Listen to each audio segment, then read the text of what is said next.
रसूलुल्लाह फरमाते हैं जो शख्स ये स्टेटमेंट कहता है 100 टाइम्स ला इलाहा इल्लल्लाह वहदहु ला शरीका ला लहुल मुल्कु व लहुल हम्दु व हुवा अला कुल्लि शैइन कदीर, तो उसको कितना अजर मिलता है, क्या बेनिफिट है। इसने 10 गुलामों को आज़ाद किया है।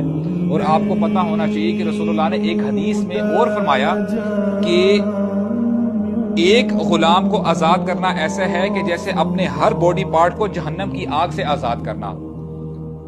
तो अब बंदा अगर 100 टाइम्स ये जिक्र करता है तो क्या रिवॉर्ड है।